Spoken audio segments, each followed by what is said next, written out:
আমরা মনে করেছিলাম দেশ স্বাধীন হয়েছে, আমরা তাই মনে করছিলাম। বগুড়া চিফ জুডিশিয়াল আদালত প্রাঙ্গণে কন্টেন্ট ক্রিয়েটর আশরাফুল আলম ওরফে হিরো আলমকে কান ধরিয়ে উঠবস এবং মারধর করা হয়েছে।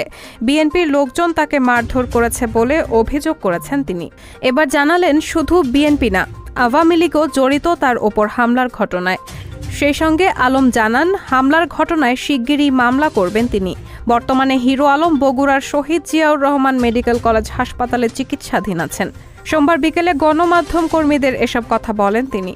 রোববার সকালে তিনি বগুড়া চিফ জুডিশিয়াল ম্যাজিস্ট্রেট আদালতে একটি মামলা করতে যান, সেখানেই এই ঘটনা ঘটে। এদিকে মার খাওয়ার পর হিরো আলম বলেন, আমরা ভেবেছিলাম 2024-এ দেশ স্বাধীন হয়েছে, স্বৈরাচার আওয়ামী লীগ সরকার চলে গেছে, আমরা এখন সবাই স্বাধীনভাবে চলব, কিন্তু দেশ এখনও পুরোপুরি স্বাধীন হয়নি। তিনি আরও বলেন, এক স্বৈরাচারের পতনের পর আরেক দল নিজেদের সন্ত্রাসী কার্যকলাপ শুরু করেছে। এইটাই কি স্বাধীনতা? প্রকাশ্যে আমাকে হত্যার চেষ্টা করা হলো। আমি কখনো তারেক জিয়াকে নিয়ে কটূক্তি করিনি। আলমের ভাষ্য, ডিবি হারুন আমার পরিবারকে জিম্মি করে রিজভী সাহেবের বিরুদ্ধে মামলা করিয়েছিল। এই কথা আগেও বলেছি।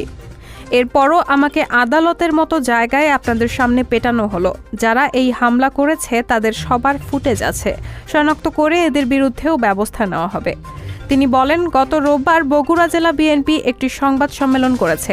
তারা বলেছে আমি ভিউ বাড়ার জন্য নাটক করেছি, ইউটিউবে বিজনেস করার জন্য নাটক করেছি। এই বক্তব্যের কারণে আমি তাদের ধিক্কার জানাই। তিনি আরও বলেন, আমি জেলা বিএনপির সভাপতি বাদশা ভাই, বিএনপির হেনা ভাইকে শ্রদ্ধা করি, বিএনপিকে ভালোবাসি। আমি রাজনীতি করে ভাইরাল হইনি, নাটক সিনেমায় ভাইরাল হয়েছি। হিরো আলম বলেন, একজন আরেকজনকে উস্কে দিয়ে আমার উপর হামলা করেছে। দুটি কারণে আদালত চত্বরে আমাকে মারধর করা হয়েছে। একটি হলো বিএনপির ভারপ্রাপ্ত চেয়ারম্যান তারেক রহমানকে নিয়ে কটূক্তির অভিযোগ এনে ও আরেকটি আওয়ামী লীগ সাধারণ সম্পাদক ওবায়দুল কাদেরের বিরুদ্ধে মামলার ঘটনায়। রোববার দুটি রাজনৈতিক দলের নেতাকর্মীরা আমাকে মারধর করেছে। রায়হানা মুন, সবার কথা।